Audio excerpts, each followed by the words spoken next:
Hey everybody, thanks for joining me for another Unity tutorial. In this video I'm going to be going over sine waves. Now sine waves can be used in a bunch of different ways, but how I'm going to be using it is basically creating a coin animation.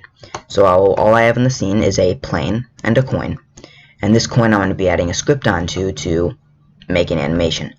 Now if you guys are familiar with Unity at all, there is an animation tab that you could do the exact same thing for, just without any coding, but it's sometimes just nice if you already have a script on the coin just to do like a quick line of code just to get the animation to happen there and not even have to mess with animations. So that's what I'm going to be going over. So what I'm going to do is I'm going to add component, and I'm going to add a component called sine waves. Alright, so what I'm going to do is I'm under the update method, I'm going to basically modify the position of the coin. So I'm going to go into the transform dot position, which is the position of the coin, and set it equal to a new vector 3, and then in parentheses it takes in three different parameters. It takes in the x, y, and z. So for the x, I just want this to just be its x, but to organize this a little bit, I'm gonna create three different floats for the values. So I'm gonna create an x being the transform dot position dot x. I'm gonna duplicate this for the z, and then I'm going to create a float for the y, set it equal to the sine equation. So I'm going to do mathf dot sine, and then in these parentheses it takes in a float for the basically what I want to calculate the sine of. So what I'm going to add into here is basically just time, which Unity's version of time would be time dot time. And essentially that's the sine equation, but you probably want to also be able to modify how fast you want it to go, and also how the amplitude or how far up and down you want it to go. So I'm going to add two different floats up here, one for this speed, and I'm also going to make this a public float. Then I'm going to create a public float for the amplitude. Then, in the sine equation, I'm going to multiply time.time by the speed. Then I'm going to multiply the entire sine equation. You have to do this after the parenthesis, so on the very end of the sine equation. Multiply it by amplitude. Or you can obviously do it before. You can also multiply it on the edge of the sine equation up here. But I'm just going to do it on the end. And then what I'm going to do is I'm going to then add the x, y, and z. Now, just to organize this a little bit, I'm going to create a method called sine. Well, I'm going to add two different parameters, one being a float called speed, and then another for a float called the amplitude. Then, I'm going to then calculate the sine down here. But I'm going to use this speed and this amplitude, so I'm just going to switch these to capitals. Basically, I'm just going to add in the speeds that I added on up here.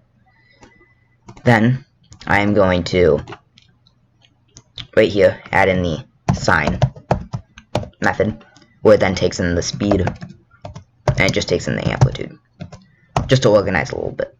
And I'm going to remove the start method. So this should work. If I then go into the Unity and go to my script, it should have the speed and the amplitude.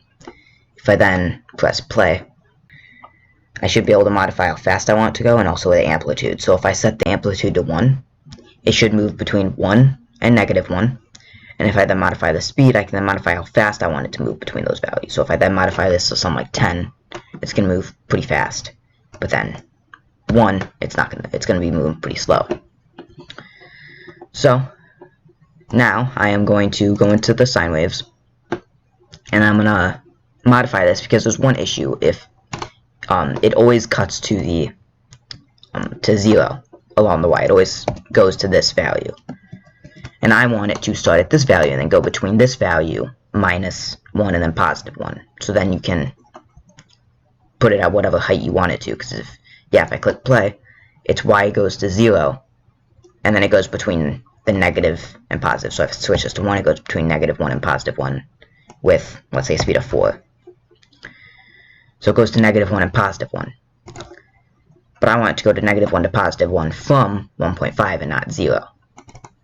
So to do this, you basically have to take the y, and then you have to add on the transform.position.y.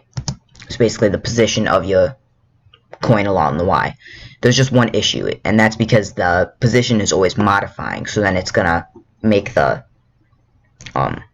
sign go just like off into the space. I'll actually show you what'll happen. And that's because it's adding the position, but I want it to be the position on startup because it's being the position over time. So then it's gonna, if I then modify the values here, as you can see, it's a really big amplitude because it's multiplying the position, or adding the position over time. So what I'm going to do to fix this, I'm actually going to add back the void start method. Then I'm going to just create a float called the starting value. I'm going to then set the starting value on startup equal to the transform.position.y. So the starting value is going to be the position of your coin only on the first frame of the game. Then I'm going to then add on the starting value. I'm going to save that, then go out. And then with the coin, if I then press play, set the speed to 4, and then set the amplitude to 1, it'll then move between 1 and -1 from that 1.5, the original. And if I change the amplitude to 2, it'll then be between that middle value.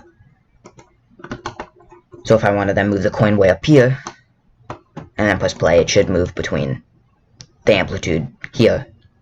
So if I change the amplitude to something like 1, speed to 4, it'll move between -1 and +1 from its original position. So I hope you guys enjoyed this video, and join me next video. I'm going to be going over another function in Unity.